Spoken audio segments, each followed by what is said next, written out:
Walking or strength training 60 plus, what's best?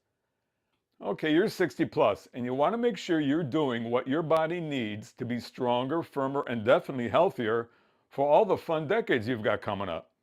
Or maybe you're just a 50 pluser and sneaking in to discover the secrets us 60 plusers are going to learn. That's okay. Everyone's welcome. It's never too early to start or too late. Let's look at what is best, walking or strength training, to achieve our goals. Hi, I'm Kevin, your 70 plus host for our Loving 50 Plus channel.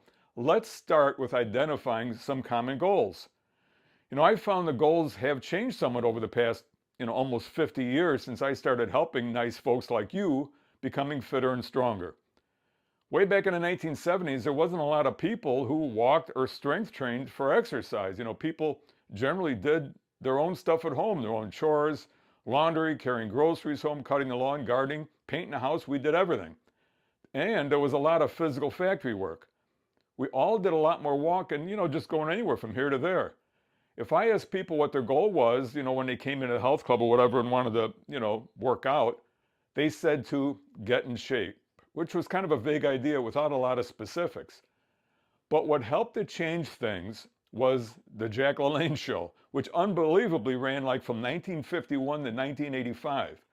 Jack LaLanne, he motivated you, he encouraged you, and he pioneered more exercises, equipment and programs than just about anybody I can think of and that people are still using now.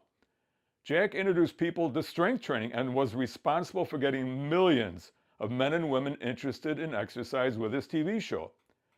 Then the 1980s rolled around and it was the aerobics decade, jazzercise. They had step aerobics and that Jane Fonda stuff. It at least got people off the couch. People in those classes at the health club worked themselves up into a near frenzy with songs like, I Will Survive, Maniac, What a Feeling. It was throbbing throughout the health club.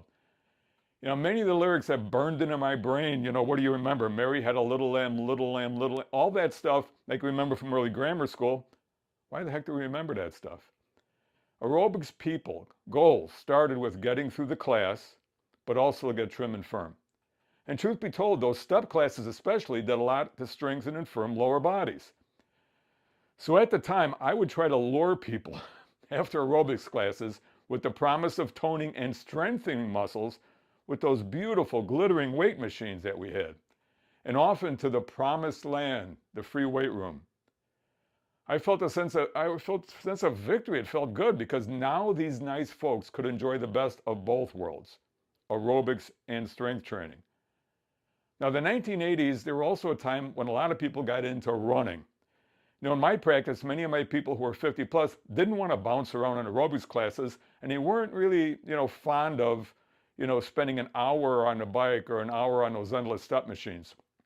Their goal was to maybe firm up and lose a little EBF, excess body fat. So we started out with a good walk on the indoor track and then to the strength training weight areas. Now, quite a few folks found their walks so enjoyable, I'd see them stopping in before work in the morning for a good walk. Now, somewhere in the late 80s, I'd have to dig through my old archives to be more specific, but I had a health and fitness show on the local cable TV channel in my area. We did strength training. We criticized exercise videos. They had those big VHS tapes for home at the time. We looked at exercise equipment and did some walking episodes.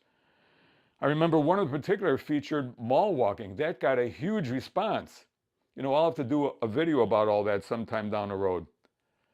Now, researchers had really started to look at strength training at this time. This was pre-internet, so research was spending hours in your wonderful local library. And at the time, I came across Erwin Rosenberg's findings that he presented in a 1988 meeting outlining what he called sarcopenia, loss of muscle mass with age. Now, I had long noticed in my personal training that some people really became weak after age 60, and dramatically so with each passing decade. But I also knew folks who had worked in factories, on the farm, or as carpenters or masons or in laundries, and they were usually pretty strong. I became convinced that what a lot of researchers saw as loss of muscle with age was actually loss of muscle due to inactivity. I also saw that people I trained in their 70s, 80s, and 90s could and did become stronger with weight training to build strength. and consistent walks greatly increased their stride length and ability. They were able to walk distances and, quickly and easily. And invariably, when they had their doctor's visits, heart rates were down and blood pressure was down. The point of all this, the answer to what is best for us is both walking and strength training are without a doubt absolutely necessary to make you healthier, stronger, fitter, and firmer with energy to actually enjoy your days being active. Now remember, our goal is always to help you to be able to do anything you want to do now and in your many happy and healthy years to come. So visit our Loving 50 Plus channel. We've got quite a few videos nowadays with strength building exercises and programs for us 60 plussers and even you 50 plussers. Always check with your doctor before starting any exercise program. And how about clicking subscribe to keep us going? It's free. If you have a minute, please leave a comment. Tell me your thoughts. Maybe a thumbs up like. What you want for your body, for your life is what we're here about. It's what Loving 50 Plus is all about. I'm Kevin, your host. See you in our next video, and please take care of yourself.